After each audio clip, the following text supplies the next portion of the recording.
2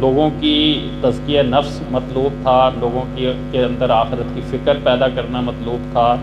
لوگوں کو توحید کا عقیدہ پوری گہرائی کے ساتھ ان کو سمجھانا مقصود تھا، اور سارا قرآن مجید انہی موضوعات اور اسی مناسبت سے نازل ہو رہا تھا، کیونکہ جب سوچ تبدیل ہوتی ہے، جب عقیدہ تبدیل ہوتا ہے، جب فکر تبدیل ہوتی ہے تو عمل پر اس کے اثرات پڑتے ہیں۔ ایک فکر یہ ہے معاشرہ کہ بھئی اس کائنات کا کوئی خدا نہیں ہے، اور جو ہے جو دل چاہو یہ بس زندگی یہی دنیا کی زندگی ہے، اس میں جو دل چاہے کرو۔ تو اب جو اس فکر کے حامل لوگ ہوتے ہیں تو ان کو تو کوئی جواب دہی کا احساس ہوتا نہیں ہے، ان کو تو یہ شعور ہی نہیں ہوتا کہ مرنے کے بعد بھی کوئی زندگی ہے، اور مرنے کے بعد ہم سے اس زندگی کے بارے میں پوچھا جائے گا۔ تو اس کا نتیجہ کیا نکلتا ہے کہ وہ سرکش ہو جاتے ہیں، وہ جو ہے جو دل چاہے ان کا، یعنی اپنی تمام خواہشات کی تکمیل ان کا مطمع نظر بن جاتا ہے۔ کسی کے ساتھ ظلم اور زیادتی کرنے میں ان کو کوئی آر محسوس نہیں ہوتی، بلکہ وہ سمجھتے ہیں کہ بھئی یہ دنیا میں ایک جس طرح چاہو جیو، تو کوئی کسی کو سامنے ہم نے جواب تو دینا نہیں ہے، اور مختصر سی یہ زندگی ہے، اس زندگی میں جو کچھ کر سکتے ہو وہ کر لو۔ تو اب وہ جب نظریہ اور فکر وہ تھی تو عمل کس طرح کا تھا؟ سرکشی اور بغاوت کا عمل تھا۔ اچھا، ایک فکر یہ ہے کہ بھئی مرنے کے بعد زندہ تو ہونا ہے، لیکن ہمارے جو جن کی ہم پوجا اور پرستش کرتے ہیں وہ ہمیں چھڑا لیں گے، ہمیں ہماری سفارش کر دیں گے اللہ کے سامنے، ہمارے لیے کھڑے ہو جائیں گے، اور ہماری آخرت بھی ٹھیک ہو جائے گی، یعنی یہ فکر لوگوں کی۔ تو اب اس فکر کا نتیجہ بھی یہ ہوتا ہے کہ اللہ تو کہہ رہا ہے کہ بھئی اللہ عدل کا حکم دیتا ہے، اللہ احسان کا حکم دیتا ہے، اللہ تعالیٰ قربا پر خرچ کرنے کا حکم دیتا ہے، اللہ روکتا ہے فحاشی سے، اللہ روکتا ہے منکرات سے، اور اللہ روکتا ہے بغاوت اور ظلم سے۔ تو اب اللہ کو راضی کرنا ہو تو یہ کام کرنے پڑیں گے، اور جن کو ہم اللہ کو چھوڑ کر معبود بنا رہے ہوتے ہیں تو ان کو تو راضی کرنے کے لیے صرف ایک دیغ کافی ہو جاتی ہے، ان کو راضی کرنے کے لیے جو ہے وہ ان کے اوپر چڑھاوے چڑھانا کافی ہو جاتا ہے۔ تو ایسے لوگوں کی بھی اصلاح نہیں ہوتی، کیونکہ انہیں پتہ ہوتا ہے یار جو کچھ دل چاہے کرتے پھرو، بخشوا دیں گے حضرت، ان کی بڑی پہنچ ہے، ہم بس ان کو کسی طریقے سے مطمئن رکھو۔ اسی وجہ سے ہوتا کیا ہے کہ بھئی ساری زندگی جو ہے وہ کاروبار میں ملاوٹ ہو رہی ہے، کاروبار دوسروں کا حق مار رہے ہیں، وراثت کا حق مار رہے ہیں، یتیم و بیواؤں کے لیے مسائل پیدا کر رہے ہیں، اور پھر جا کر جو ہے نا چڑھاوے چڑھا دیں گے کہ سال بھر کے گناہ اس طریقے سے ان کے معاف، اور مرنے کے بعد جو ہے خبریں ان کو یہ دی جاتی ہیں کہ بھائی جن کو تم مرید ہو نا، وہ قبر میں بھی تمہیں تنہا نہیں چھوڑیں گے، بلکہ جب وہ منکر نکیر سوالوں کے جواب لینے آئے گا نا، تمہارا یہ کہنا کافی ہے کہ تم فلاں کے مرید تھے، اور تمہیں جو نجات مل جائے گی۔ تو ایسے لوگ جن کے عقیدے میں فکر میں شرک ہوتا ہے، ان کے عمل میں اصلاح نہیں ہو سکتی، ان کے عمل میں جو ہے وہ درستگی قرآن و سنت کے مطابق نہیں آ سکتی۔ اچھا، تیسرا عقیدہ یہ ہے کہ بھئی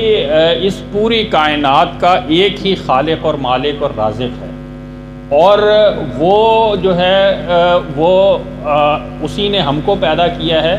اور اس نے مرنے کے بعد دوبارہ ہمیں زندہ کرنا ہے، اور ہم جو کچھ دنیا میں کرتے رہے ہیں اس نے ہم سے سوال کرنا ہے، پوچھنا ہے، ہمارا حساب کتاب ہونا ہے، اور پھر اگر ہم حساب کتاب میں کامیاب ہو گئے تو اللہ نے بڑی نعمتیں رکھی ہوئی ہیں، اور اگر ناکام ہو گئے تو جہنم کی آگ ہے۔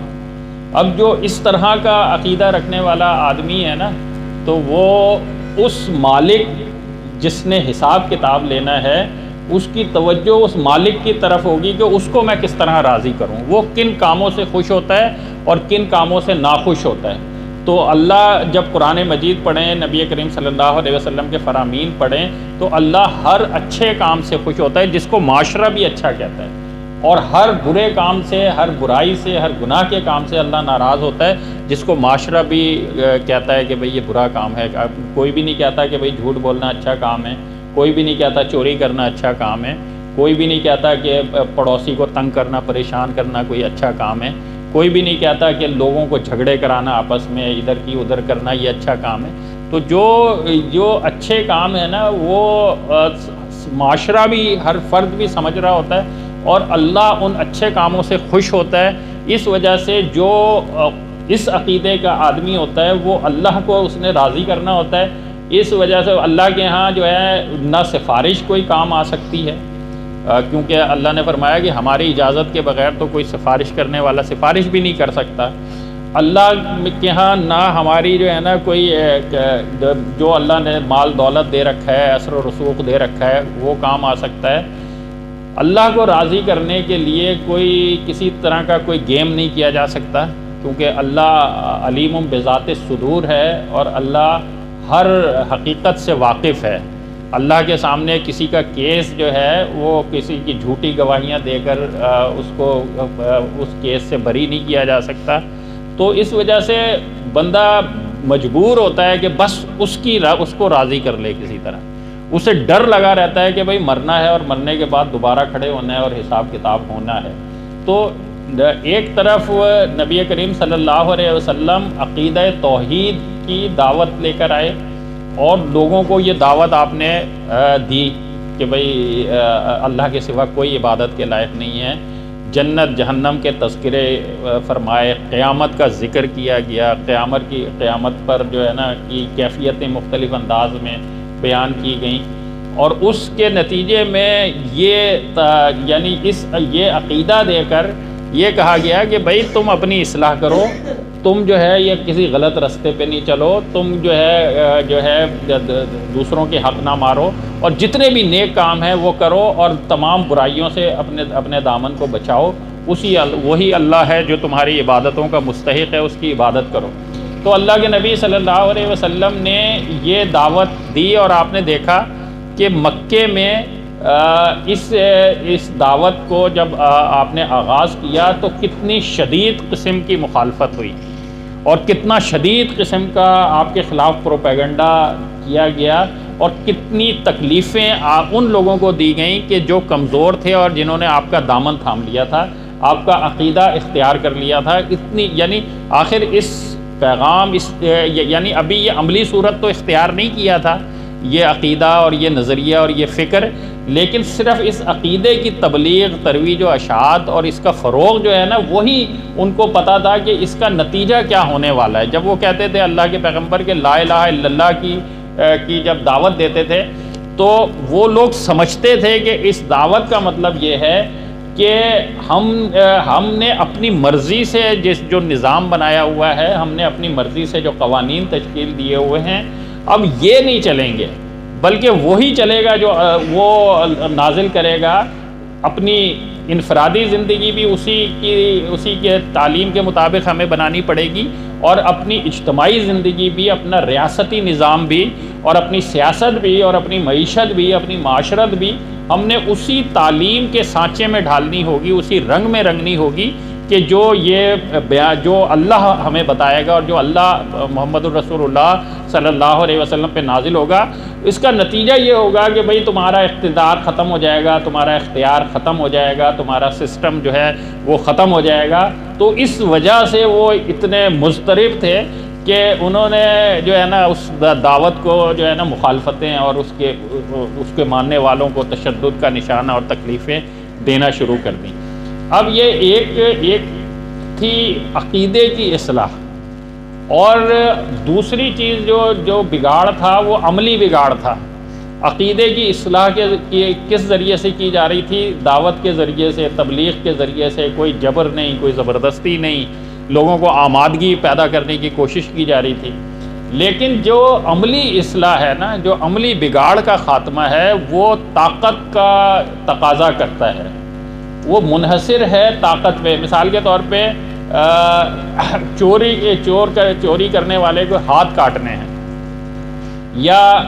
جس نے ناجائز کسی کو قتل کر دیا ہے اس کے بدلے میں اس کو قصاص یا دیت اس پہ آمادہ کرنا ہے۔ تو یہ اگر مثال کے طور پہ اس وقت کی صورتحال میں جب کہ ہمارے پاس کوئی اقتدار نہیں ہے، اگر ہمارے پاس کوئی چور بھی آ جائے تو کیا ہم ہاتھ کاٹ سکتے ہیں؟ کیوں بھائی؟ نہیں کاٹ سکتے نا۔ اگر آپ نے ہاتھ کسی کو آپ نے چور کو پکڑ بھی لیا اور آپ نے کسی کا ہاتھ کاٹ دیا تو الٹا آپ کے اوپر سنگین قسم کے کیسز ہو جائیں گے۔ تو کیونکہ آپ کے پاس طاقت نہیں ہے، کیونکہ آپ کے پاس ریاستی اختیار نہیں ہے۔ تو اب اللہ کے نبی صلی اللہ علیہ وسلم نے دعوت و تبلیغ کی اس عقیدے اور اس تعلیم کے فروغ کے لیے اور اس کو قوت نافذہ فراہم کرنے کے لیے اجتماعیت بنائی اور اقتدار حاصل کیا، ریاست تشکیل دی، ریاستی نظام تشکیل دیا۔ تو اب نبی علیہ السلام کا تو بہترین نمونہ ہے نا، آپ کی زندگی تو بہترین نمونہ ہے۔ لقد کان لکم فی رسول اللہ اسوۃ حسنہ۔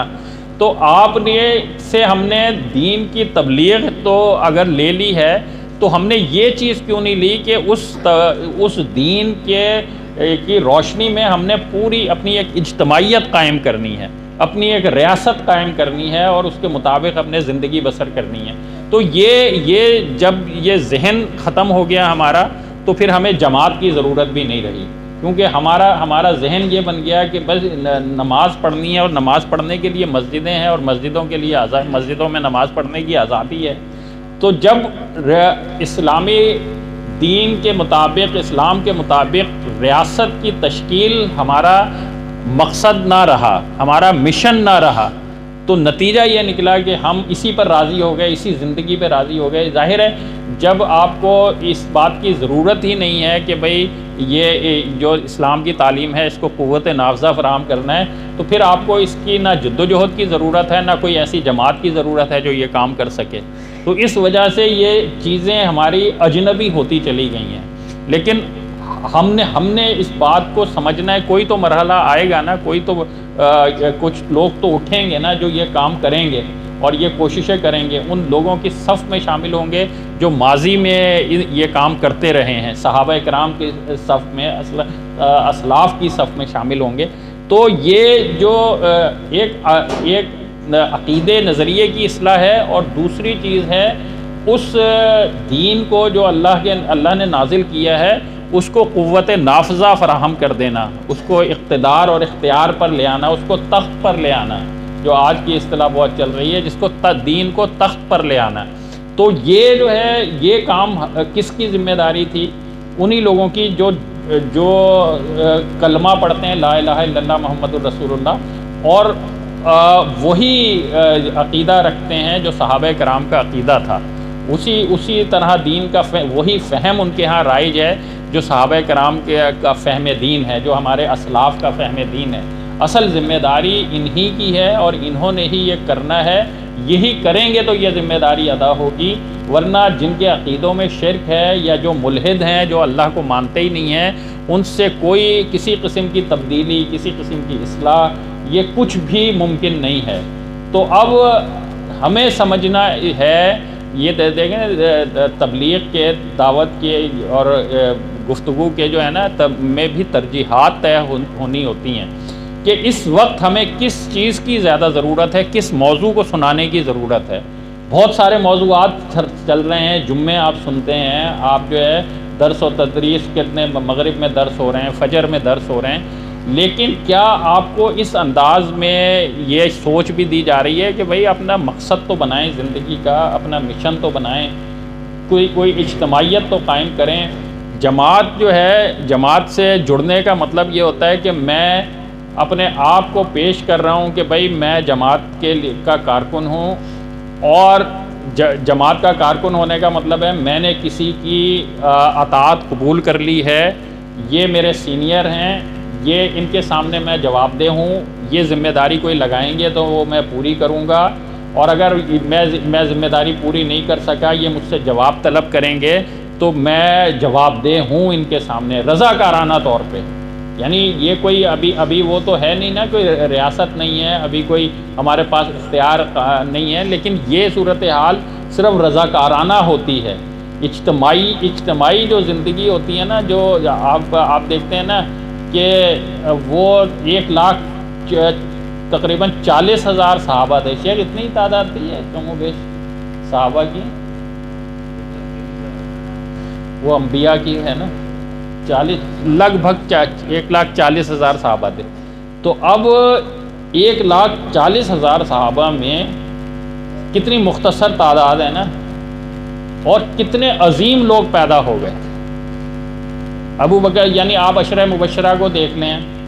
آپ جو ہے اس وقت کی جو سپہ سالار تھے ان کو دیکھ لیں، آپ بدر کے صحابہ کو دیکھ لیں، آپ ان علماء کو دیکھ لیں جو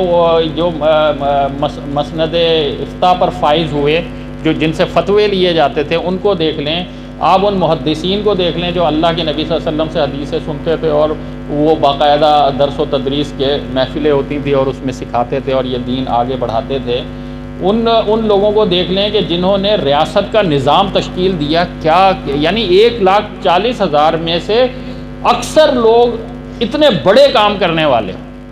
اتنے عظیم لوگ، اور ہم اتنی بڑی کروڑوں کی تعداد میں ہونے کے باوجود ہمارے پاس کوئی خالد بن ولید نہیں نکل رہا، کوئی ابو عبیدہ بن جراح نہیں نکل رہا، کوئی معاذ بن جبل نہیں نکل رہا، کوئی جو ہے وہ اس کردار کے لوگ نہیں نکل رہے جس کردار کے 1,40,000 میں سے اتنی بڑی تعداد میں نکل گئے تھے. وجہ کیا تھی؟ وجہ یہ تھی کہ مقصد انہوں نے بنا لیا تھا، مشن وہی اختیار کر لیا تھا جو اللہ کے نبی نے. انہوں نے اپنے آپ کو جماعت کے ساتھ جوڑ دیا تھا. وہ خود کچھ نہیں تھے، جماعت نے جو ذمہ داری لگائی وہ پوری کرنی ہے. جماعت کی ذمہ داری پوری نہیں کر سکے تو محاسبہ ہو رہا ہے، تو وہ محاسبہ قبول کرنا ہے. خالد بن ولید اگر سپہ سالار ہے اور امیر المومنین کا حکم آ جاتا ہے کہ بھئی عام سپاہی کی طرح لڑنا ہے، تو کہتے ہیں کہ سپہ سالار تھا تب بھی اللہ کے لیے لڑتا تھا، اور ایک سپاہی کی حیثیت سے لڑتا ہوں تو تب بھی اللہ کے لیے لڑتا ہوں، اور اللہ کے لیے جو کام کرتا ہے ظاہر ہے اس سے اللہ راضی ہوتا ہے. تو ہر حیثیت میں پابند تھے، ڈسپلن کے پابند تھے، نظم و ضبط کے. آج جو لوگ جماعتی زندگی کے بارے میں جو ہے نا، یعنی ایک فیشن بنا ہوا ہے. ایک تو یہ یار میں تو غیر جانبدار ہوں. غیر جانبدار کا مطلب یہ ہے نہ میں نے کسی سے ذمہ داری لی ہے، نہ میں کسی کے سامنے جواب دے ہوں. غیر جانبداری کا صاف مطلب یہ ہے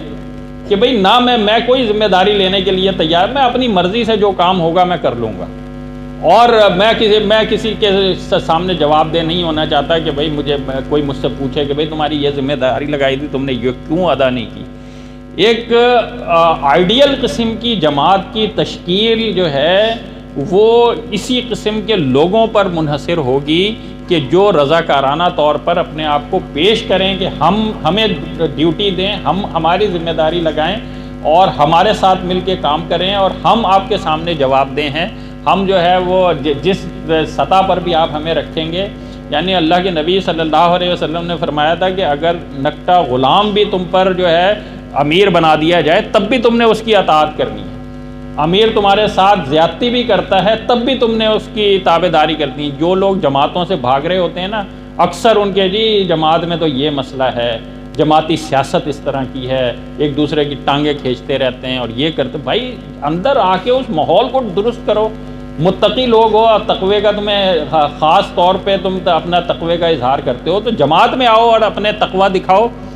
تقوی کیا یہ ہے کہ بھائی جو لوگ اذیت دیں اس سے بھاگ جاؤ. تقوی تو یہ ہے کہ لوگ تمہارے خلاف سازش کر رہے ہوں لیکن اس کے باوجود تم اپنے ڈسپلن میں رہتے ہوئے اپنے مشن سے، اپنے نظم سے وابستہ ہو، اپنے مقصد سے وابستہ ہو. تقوی تو یہ ہے. اللہ کے نبی صلی اللہ علیہ وسلم نے فرمایا تھا کہ جو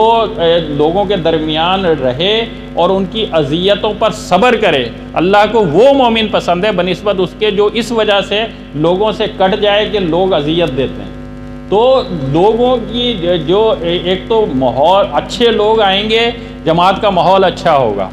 اچھے نیک لوگ آئیں گے جماعت کی ضرورت پوری ہوگی نیک لوگوں کی. اور اگر اچھے لوگ نہیں آئیں گے تو نتیجہ کیا ہوگا کہ جماعتیں پھر اسی طرح اندھوں میں کانا راجا اور لولے لنگڑے قسم کے لوگوں کے ذریعے چلتی رہیں گی، اور اس کے ذمہ دار پھر آپ بھی ہوں گے، وہ لوگ بھی ہوں گے جو اس وجہ سے جماعتوں میں شامل نہیں ہو رہے کہ جی یہ مسئلے ہیں اور یہ مسئلے ہیں. یار یہ سارا اتنا بڑا بگاڑ ہے. اس بگاڑ میں ہم بہت بڑا کچھ نہ کر سکیں لیکن کم از کم ہم اپنا اللہ کے ہاں اس فہرست میں نام تو لکھائیں کہ ہم مزاحم تھے اس بگاڑ کے مد مقابل. ہم کوشاں تھے مل کر اس جد و جہد میں کہ بھائی کسی طریقے سے اس بگاڑ کو روکیں، دین کو غالب کریں، دین کو نافذ کریں، دین کو فروغ دیں۔ ہم چاہتے تھے کہ ہماری معیشت دین کے مطابق ہو، ہم چاہتے تھے کہ ہماری سیاست دین کے مطابق ہو، کم از کم ان لوگوں میں تو ہمارا نام شامل ہو، ہمارا نام ان فہرستوں میں تو اپنا نام لکھانے کی ہم کوشش کریں۔ تو یہ جو فیشن ہے اور یہ جو لوگ اس بات پر مسلسل کرتے رہتے ہیں، یہ جماعتوں کا کوئی نہ کوئی جماعت سے بھاگنے کے بہانے تراشتے رہتے ہیں، ان بہانوں کو چھوڑ کر ہمارے سامنے نبی علیہ السلام اور صحابہ کرام جو ہے وہ رول ماڈل ہیں۔ آج کا کوئی بندہ رول ماڈل نہیں ہے، وہ رول ماڈل ہیں۔ ان کی زندگی کو دیکھیں، ان کی زندگی میں آپ کو ڈسپلن نظر آئے گا، جماعت سے وابستگی نظر آئے گی، ذمہ داریاں لینا نظر آئے گا، اور دوسروں کے سامنے جواب دہ ہونا نظر آئے گا، متحرک ہوں گے دین کو فروغ دینے کے لیے، قربانیاں نظر آئیں گی، ان کی اپنا مال قربان کرتے نظر آئیں گے، اپنی جان قربان کرتے نظر آئیں گے، اپنی اولاد قربان کرتے نظر آئیں گے۔ تو وہ اصل میں ہمارے لیے رول ماڈل ہیں۔ آج کے میٹھے میٹھے جو ترغیب دلانے والے اور جماعتوں سے دور بھگانے کی کوشش کرنے والے، وہ لوگ رول ماڈل ہمارے لیے نہیں ہیں۔ تو اس وجہ سے خالصتاً ہمیں قرآن اور سنت اور اس کی روشنی میں، جو اس کے رنگ میں رنگے ہوئے صحابہ کرام کی جماعت کو اپنے لیے اپنا وہ رول ماڈل بنا کے ہم اگر دین کی طرف آئیں گے تو انشاءاللہ دین کو بھی فائدہ ہوگا۔ اور خود یہ بھی ایک الگ موضوع ہے، نعمان بھائی یہاں پہ آگے بیٹھ گئے ہیں، اب ظاہر ہے بات ختم کرنی ہے، تو یہ بھی ایک الگ موضوع ہے کہ اس طرح کی جب زندگی میں آپ آئیں گے تو اس کے فائدے کتنے ہوتے ہیں۔ اللہ تعالیٰ سے دعا ہے اللہ تعالیٰ مجھے اور آپ کو عمل کی توفیق دے۔ وآخر دعوانا ان الحمدللہ رب العالمین۔